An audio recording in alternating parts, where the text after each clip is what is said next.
My dear lovely student, this is Dr. Lalit Yadav in front of you. माननीय doctor Bhimrao Ambedkar ji कहते थे, शिक्षा शेरनी का दूध है, जो इसे पिएगा वो धाड़ेगा। खान सर कहते हैं कि शिक्षा शेरनी का दूध है, जो जितना पिएगा वो उतना धाड़ेगा। और मैं कहता हूं कि शिक्षा शेरनी का दूध है, पीते रहिए, धाड़ते रहिए। मेरे प्यारे बच्चों, इसको लगा डाला तो लाइफ जिंगा लाला। शिक्षा की बात हो रही है, शिक्षा को लगा डाला तो लाइफ जिंगा लाला। मेरे प्यारे बच्चों, आज मैं आपको BCom, MCom, BBA, MBA, CA, CS, CMA, IAS, IPS मैं एग्जाम में आने वाले एक टॉपिक को सिखाने जा रहा हूं। ये सभी क्लास के लिए बेनिफिशियल है, प्लीज ध्यान से सीखिएगा।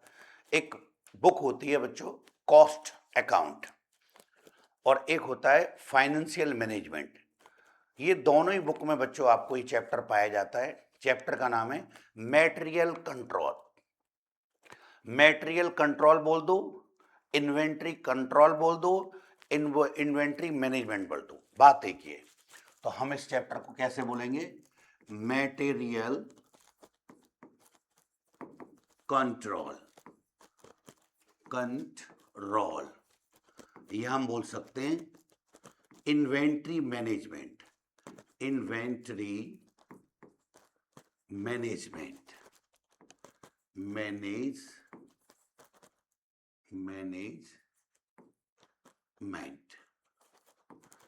लीजिए बच्चों, अब इसमें होता क्या है बच्चों? इस चैप्टर में ऐसा है, मान लो हमारी फैक्ट्री है, कंपनी है, और हम कोई प्रोडक्शन कर रहे हैं। तो हम जब प्रोडक्शन करते हैं तो हमारे पास कभी कभी होता क्या है, कोई नई टेक्नोलॉजी आ जाती है। जैसे इसी का एग्जाम्पल लेते हैं, एक प्लाज्मा टेलीविजन है। पहले हम बीपीएल की कलर टीवी बनाते थे, तो वो वैसी आती थी टीवी, जो आपको काफ़ी मोटी टीवी ऐसे पकड़ के बैठनी पड़ती थी जिसका में ख़राब हो जाए। तो वो टीवियों का आजकल ट्रेंड ख़त्म हो गया है, आजकल प्लाज्मा टीवी चल रही हैं। तो मान लो बीपीएल कंपनी है, वो पहले ऐसी मोटी वाली टीवी बनाती थी। अब क्योंकि समाज में ज़्यादातर सबको प्लाज्मा टीवी चाहिए, तो उसने डिसीजन लिया कि मैं भी प्लाज्मा टीवी बनाऊंगी। लेकिन उसके पास सारा स्ट्रक्चर, को टेलीविजन तो बना ही रहे थे पहले से, सारा स्ट्रक्चर कंपनी के अंदर सब तैयार है। लेकिन जब उन्होंने सोचा कि हम प्लाज्मा टीवी बनाएंगे, तो प्लाज्मा टीवी के अंदर एक अलग टाइप का पुर्जा, मान लो इस टाइप का एक पुर्जा जिसको हम आईसी कहते हैं, वो गिरती है। अब उसके लिए कंपनी को क्या करना पड़ेगा कि सारा काम करने के लिए, टेलीविजन के लिए तो हमारे पास स्ट्रक्चर, मशीनरी, स्टाफ सब अपॉइंट है, लेकिन विशेष प्रकार की मशीन आती है इस प्लाज्मा के लिए जो आईसी बनाएंगे। तो जो आईसी बनाएंगे तो विशेष प्रकार की मशीन मान लो 10 करोड़ रुपए की आ रही है। फिर उसके लिए हमको ट्रेंड वर्कर चाहिए, फिर उसको सेटअप चाहिए, लगाना पड़ेगा। तो हमने एक डिसीजन लिया बीपीएल कंपनी ने, क्यों ना हम एक दूसरी जो कंपनी चल रही हैं, जैसे सैमसंग की टीवी चल रही है और कंपनियों की टीवी चल रही है, उनसे बात करके देखा कि भाई हमको ये आईसी चाहिए, क्या आप हमें दे देंगे? उन्होंने कहा ठीक है दे देंगे, एक आईसी 1000 रुपये की आती है और दे देंगे, बताइए आपको कितनी चाहिए। तो उनका अंदाज था कि मैं साल में 1,20,000 मान लीजिए टेलीविज़न बनाऊंगा, तो 1,20,000 टेलीविज़न बनाने हैं और 1000 रुपये की आईसी है, इस हिसाब से आपको मिल जाएंगी। लेकिन अब उनके संग एक दिक्कत ये है कि उन्होंने कही कि भाई कि मैं मान लीजिए जो लूँगा तो इस पे तो आप सैमसंग कंपनी का लोगो लगा के देंगे, इस पर आप मोहर लगा के देंगे, और मेरी बीपीएल की टीवी है। तो अचानक किसी दिन किसी टीवी खराब हो गई, उसने खुलवा के देखा तो उसे पता लग जाएगा दूसरी कंपनी का पुर्जा इसके अंदर है।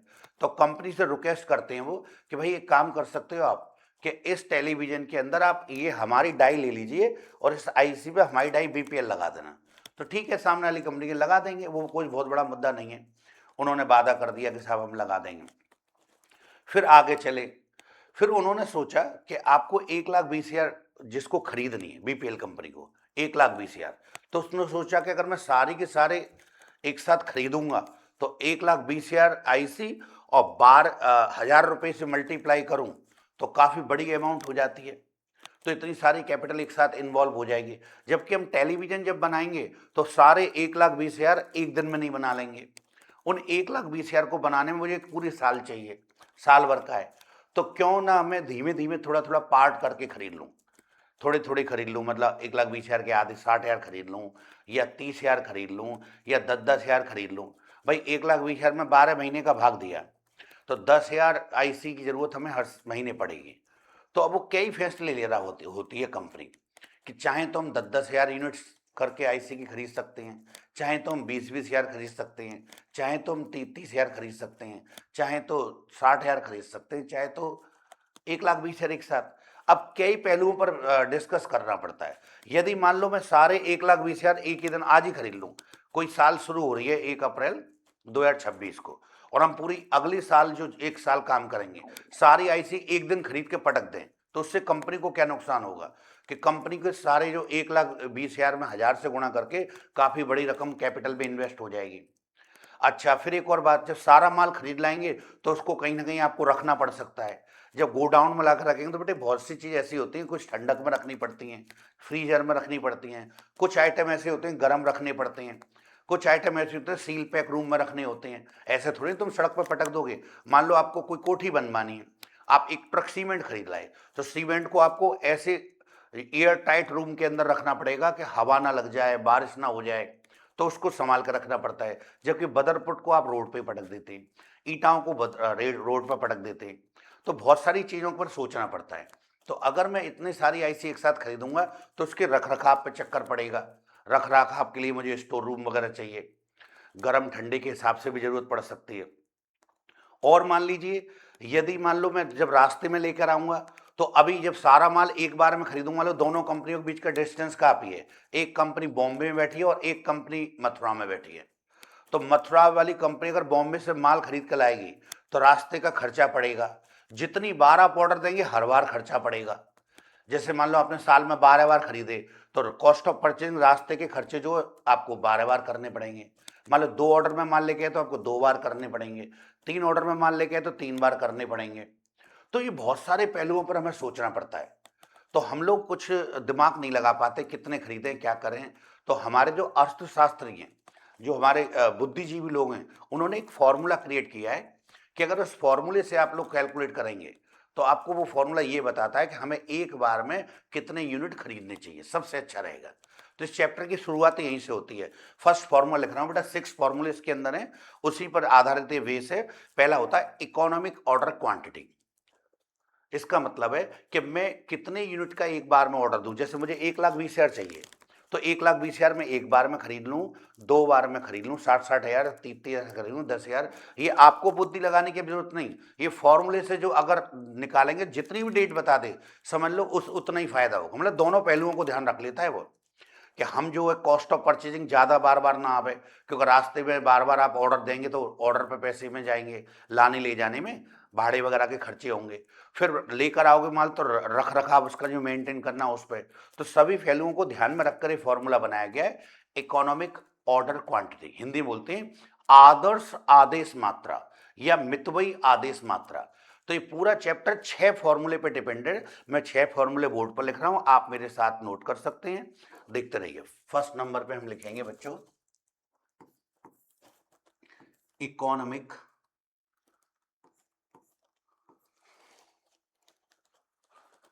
इकोनॉमिक्स।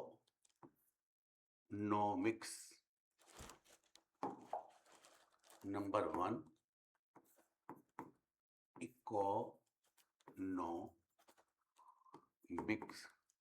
Economic order quantity.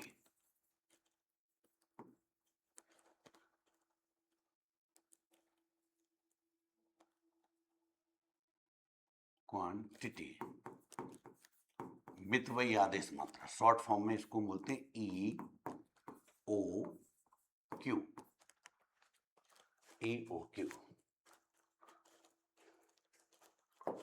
शुरू से लिखते हैं। चैप्टर का नाम क्या था बेटे? Material control. मटेरियल कंट्रोल, ये इसको बोलते हैं इन्वेंट्री कंट्रोल। इन्वेंट्री मैनेजमेंट भी बोल सकते हैं, inventory management, inventory management,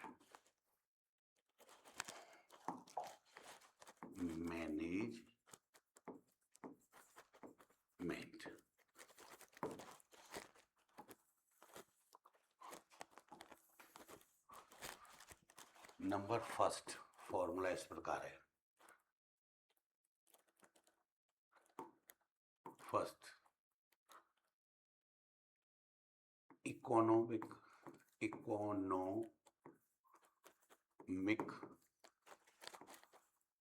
order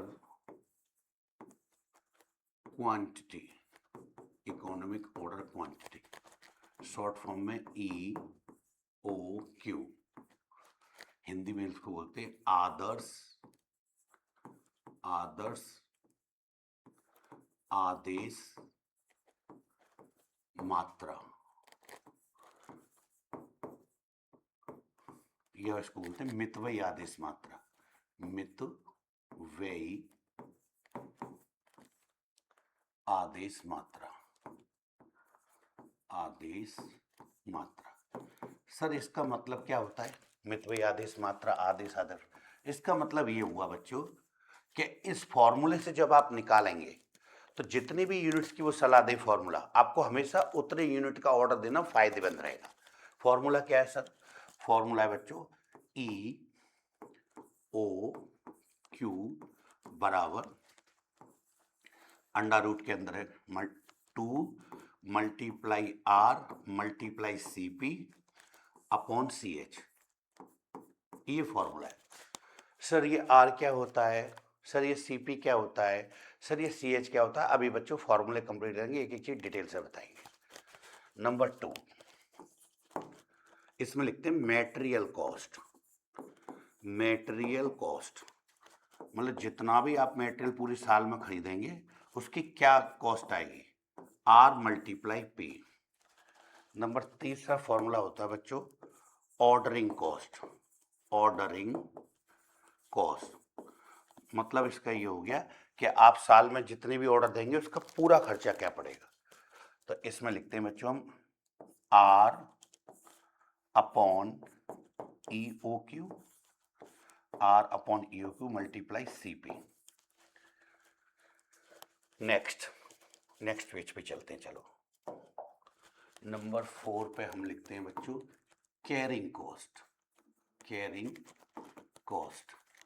sir ये कैरिंग कॉस्ट क्या होता है? मतलब जब माल आप पूरी साल लाएंगे तो अपने स्टोर रूम में वगैरह में रखेंगे, फ्रिज में रखेंगे और ठंडी जगह पर रखेंगे, गीजर का यूज कर सकते हो और गर्म जगह का यूज कर सकते हो। तो हमें ये देखना पड़ता है कि माल का जो केयर करना है उस पर क्या खर्च होगा।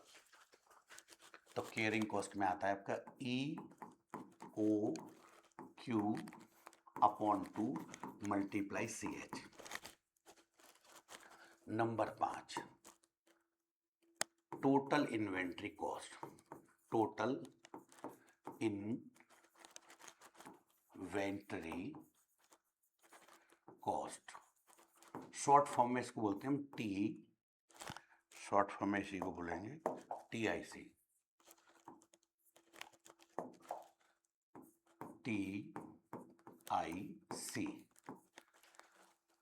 कुल स्कंध लागत मतलब जितना भी आप माल खरीद के लाते हैं वो माल आपको कितने का पड़ेगा, तो टोटल इन्वेंट्री कॉस्ट हो जाएगी वो। सॉरी, शॉर्ट फॉर्म में टोटल इन्वेंट्री कॉस्ट को ऐसे भी बोल सकते हैं TIC। इसमें क्या करते हैं बच्चों, अभी से पहले हमने इससे पहले जो फॉर्मूला नंबर 2 लगाया है मटेरियल कॉस्ट, 3 लगाया है ऑर्डरिंग कॉस्ट और 4 नंबर पर जो लगाया था केयरिंग कॉस्ट, उन सबको जोड़ लेते हैं तो कुल पता लग जाती है कॉस्ट क्या आएगी। तो material cost plus material cost plus ordering cost plus caring cost, इन तीनों को जोड़ लेते हैं तो आपको पता लग जाएगा कि कुल आपका इन्वेंट्री कॉस्ट क्या है, TIC कितनी आई, ये फॉर्मूला है। और नंबर 6 पे लिखते हैं बेटे हम number of order, number of orders मतलब साल में कुल कितनी बार आपको माल खरीदना पड़ेगा, कितने ऑर्डर देने पड़ेंगे। तो इसमें लिखते हैं R/EOQ। सर इसमें बार बार कहीं ना कहीं पूरे चैप्टर के दौरान बार बार कहीं ना कहीं इसमें आया है sir material cost, carrying cost, ordering cost. इसका मतलब क्या हुआ? इसका मतलब ये हुआ बच्चों, मान लीजिए R क्या है, EOQ क्या है, CP क्या है। चलो मैं लिखता हूँ एक एक करके। नोट करके लिखिए, विशेष ध्यान रखने योग्य बात है। R का मतलब होता है बच्चों, R माने annual requirement, annual requirement of units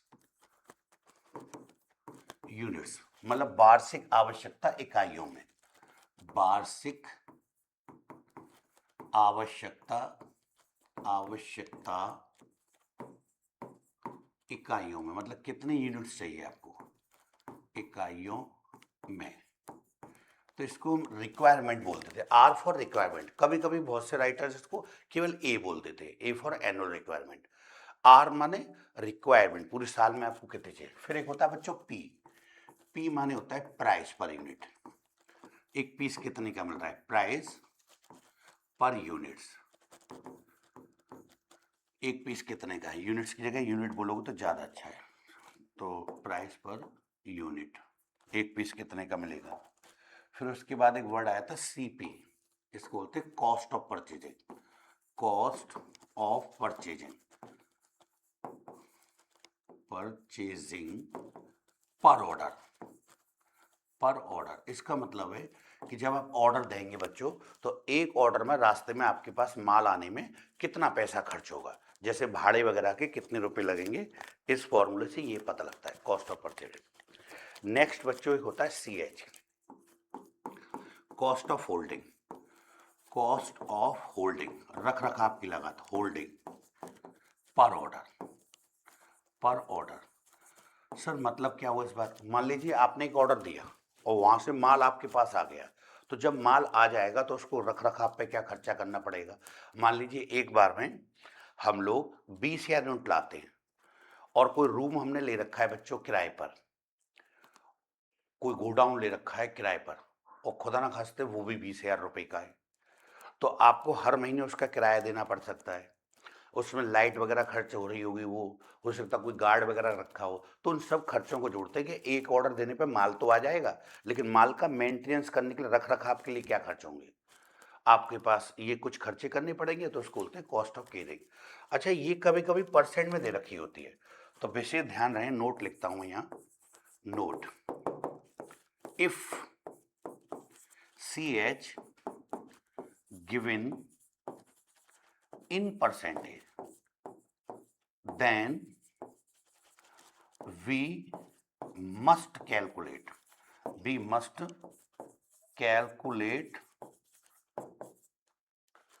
CH at price means P पे निकालते हैं, मतलब परसेंट किस पे निकालेंगे, P पर। यदि CH परसेंट में दे रखा है तो वो हमें हमेशा प्राइस पर निकालना चाहिए। चलिए क्वेश्चन करके दिखाता हूं, फिर सब ये 6 फॉर्मूले लगाना सीख गए तो आप होशियार हो जाएंगे। मान लो एक बुक से मैं क्वेश्चन उठाता हूं, क्वेश्चन दे रखा है a car manufactures purchase 1000 parts at the rate 100 per part. Cost of placing an order is ₹50 and annual carrying cost per units 10% of inventory price per unit. Calculate economic order quantity and total inventory cost. Total inventory cost माने TIC। और आप कह सकते हैं number of order भी पूछे, मतलब ये पूछे चाहे कुछ भी, आप स्टार्टिंग में शुरू में 6 फॉर्मूला लगाएंगे, उससे क्या आपको प्रैक्टिस हो जाएगी बेटा फॉर्मूला लगाने की। तो चाहे आपसे एक EOQ पूछे, लेकिन आप फॉर्मूले पुट करिए सारे। तो लीजिए मैं क्वेश्चन को करने के आपको तरीका बताता हूँ। सबसे पहले हमको लिखना पड़ता है यहाँ आर कितना है। क्वेश्चन नंबर मान लीजिए मैं बुक से कर रहा हूँ 1, क्वेश्चन 1। तो यहाँ पर लिखेंगे हम आर मीन्स होता है एनुअल रिक्वायरमेंट, मान लीजिए 1000 यूनिट्स। अब बच्चों ये डिजिट बड़ी छोटी भी हो सकती है, अभी जब 1000 है 1 लाख कर दें, 1 लाख कर दें, 10 लाख कर, इससे कोई फर्क नहीं पड़ता। चीज़ों का कॉन्सेप्ट को समझिए। मान लीजिए हमने 1000 यूनिट्स की जरूरत है, बोल तो रखा था इसमें, a car manufacturer purchase 1000 part at the rate 100 rupees per part, तो इसको हम प्राइस बोलते हैं बच्चों, प्राइस ₹100। एक पीस कितने का आ रहा है बेटा? 100 का। फिर एक जगह बोला था cost of placing an order is ₹50। जब आप एक ऑर्डर दे देंगे तो रास्ते में के खर्चे पड़ेंगे वो 50 रुपए में, बेटे भाड़ा वगैरह कितना है? 50 रुपीज, तो उसको बोलते हैं कॉस्ट ऑफ परचेजिंग सीपी।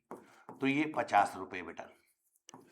फिर उन्होंने आगे कहा है इसी में कि the annual carrying cost per units is 10% of inventory price per unit. मतलब जो CH वो है 10% बोला है बच्चों। तो CH प्राइस पे निकलता ही बात हुई थी हमारी तुम्हारी। तो कॉस्ट ऑफ होल्डिंग जो है वो आप कैलकुलेट करेंगे प्राइस पर। तो देखना प्राइस कितना है बच्चों? 100 रुपये। 100 रुपये का 10% निकालें तो 100 रुपये का 10% होगा ₹10। किसी भी क्वेश्चन को करते समय आपको एक होशियारी रखनी है कि सबसे पहले 4 चीज लिखने की आदत डाल दीजिए। अगर आप चारों चीज पहचान के अच्छे से लिख लेंगे तो फॉर्मूले लगाना बड़ा आसान है, बार बार लिखते लिखते रट जाते हैं। आप इतनी बार क्वेश्चन से प्रैक्टिस करेंगे, बार बार हर क्वेश्चन में पूछे चाहे EOQ पूछे कुछ भी, आप 6 फॉर्मूले पुट करिए। सबसे पहले 4 चीज पहचाने। कैसे पहचानेंगे? आर माने होता है बेटा एनुअल रिक्वायरमेंट, साल में हमको कितने यूनिट्स की आवश्यकता है। जितने भी यूनिट्स की आवश्यकता है आप उसको लिख दीजिए आर, एनुअल रिक्वायरमेंट। फिर यूनिट्स लेकर आएंगे तो एक यूनिट कितने का पड़ रहा है उसको बोलते हैं प्राइस,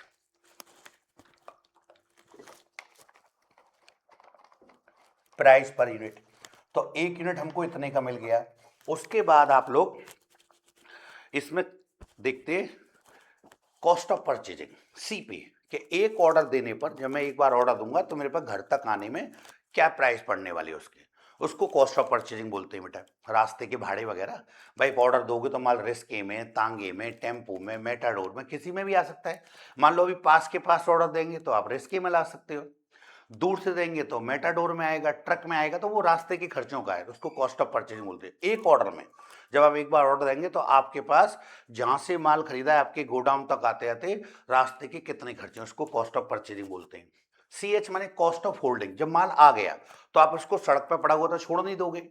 हो सकता है कुछ चीज ऐसी हो जो सड़क पर पटक दें, खर्चा ना करना पड़े, जैसे मकान बनवा रहे ईंटा ही सड़क पर पटक दोगे, बदरपुर सड़क पर पटक दोगे। लेकिन बेटे सीमेंट के कट्टे जो आएंगे उन्हें तो होशियारी से रखना पड़ता है ना। अभी हवा लग गई, बारिश हो गई तो सारा माल खराब हो जाए, तो उन्हें कहीं ना कहीं अच्छी जगह रखना पड़ेगा। उसके लिए आपके पास मान लो जब हम कोठी बनवा रहे हो जगह नहीं है तो कोई किराए पे कमरा लोगे।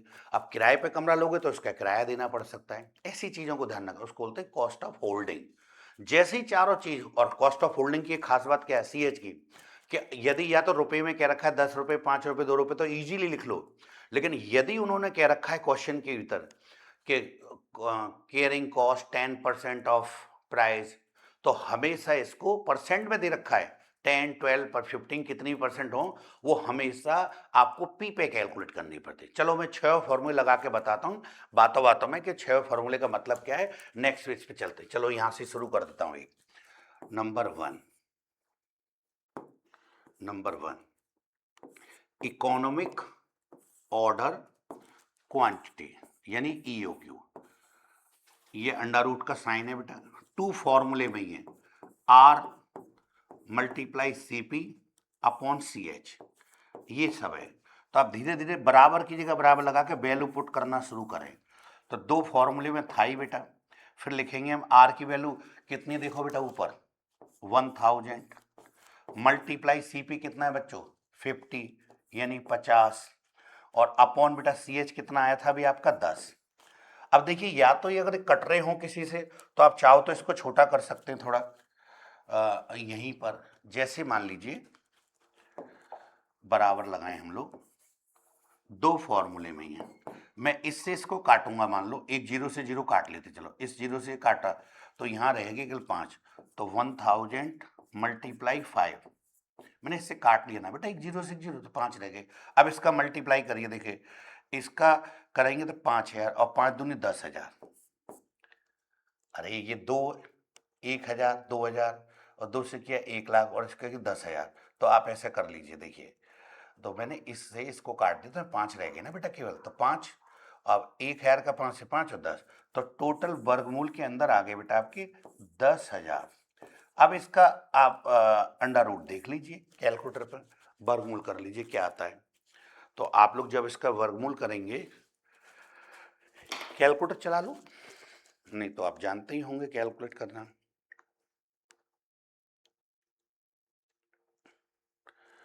दस हजार का अंडर रूट करिए,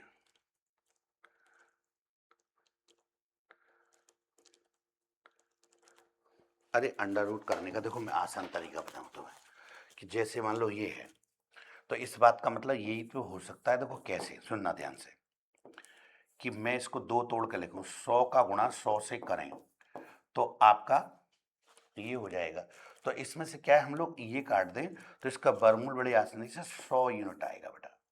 तो इसका मतलब क्या कह रहा है कि आपको एक बार में या ऐसे समझ सकते हो, देखो वर्गमूल करने में क्या होता है, एक फायदे की चीज बताऊं तो, वर्गमूल करने में हम दो दो जीरो के जोड़े बनाते हैं, दो दो डेट के, मान लो ये 10,000 है ना, ये 10,000 है, ये 10,000,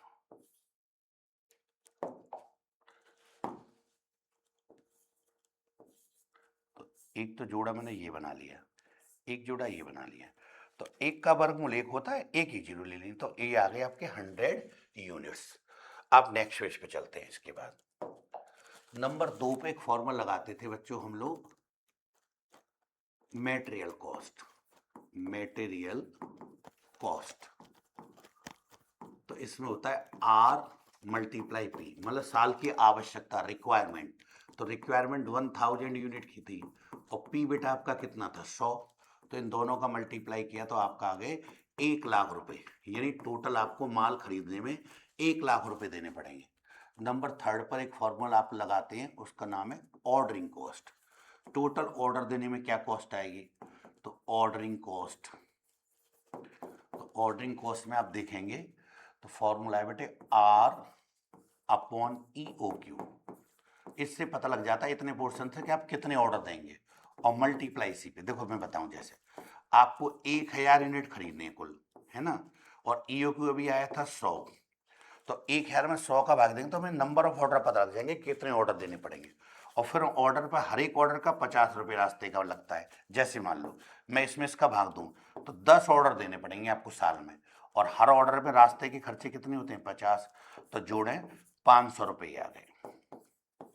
नेक्स्ट बेटा इससे अगला 4 नंबर पर फॉर्मूला था केयरिंग कॉस्ट, केयर करना, केयरिंग कॉस्ट बराबर EOQ, फॉर्मूले लिखते लिखते अपने आप याद हो जाएंगे आपको, बार बार पुट किया करो क्वेश्चन में। तो EOQ अभी बेटे आया था 100 अपॉन 2 मल्टीप्लाई CH आया था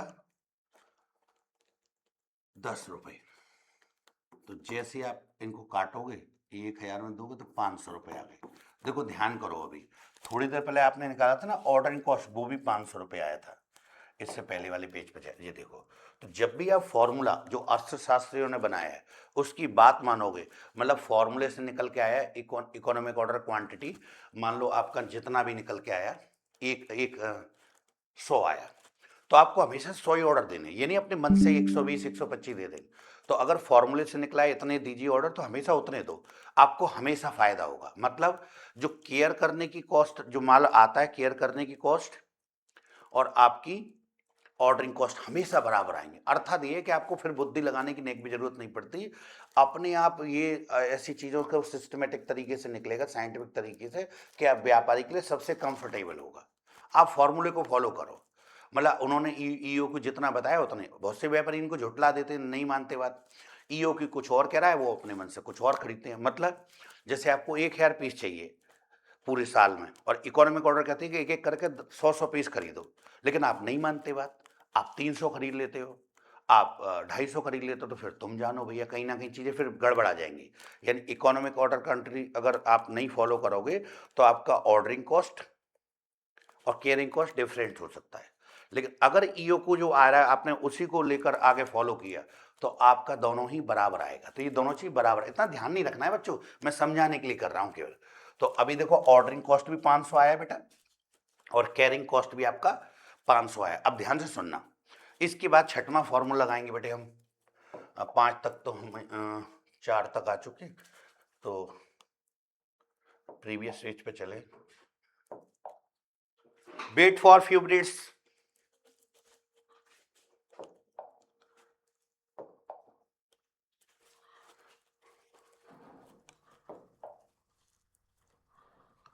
चलिए चौथा हो गया बेटा। अब आप इससे अगले पेज पे चलते हैं। नंबर 4 हो गया। नंबर 4 के बाद 5, इसमें लिखेंगे total inventory cost. Total inventory cost, inventory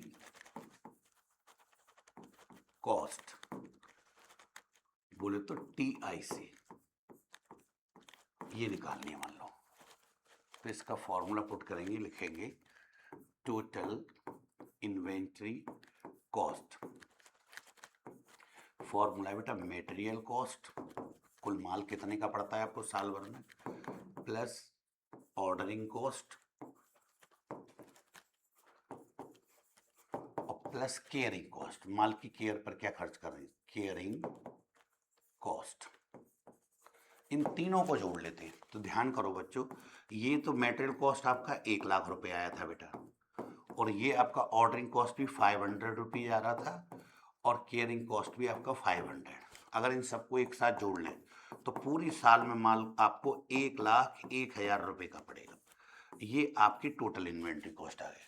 और लास्ट फॉर्मूला है आपका नंबर ऑफ ऑर्डर। साल में आपको कितने ऑर्डर देने पड़ेंगे, नंबर ऑफ ऑर्डर्स। तो नंबर ऑफ ऑर्डर निकालने के लिए फॉर्मूला है R/EOQ। तो R/EOQ में वैल्यू पुट करते हैं। R बेटा कितना था आपका 1000 और EOQ आपका आया था 100। आप इससे कट करेंगे तो यहाँ पर आ जाएगा आपका 10 टाइम, यानी आपको 10 बार ऑर्डर दें। टाइम लगाते हैं बच्चों, और सब जगह तो आप रुपीज लगा रहे थे। EOQ जो आया था वो यूनिट्स में आता है कि एक बार में कितने का ऑर्डर दें, और सारे आंसर बीच में रुपीज में आए। देखिए लास्ट वाला जो आंसर आता है वो 10 टाइम है। लीजिए बच्चों, जो पहली क्लास थी इसलिए बेसिक क्लास थी, इसके आगे मैं इसको हौले हौले चैप्टर को एडवांस लेवल तक ले जाऊंगा। तो आप फर्स्ट क्लास को देखें। मिलते हैं नेक्स्ट वीडियो में। Bye bye.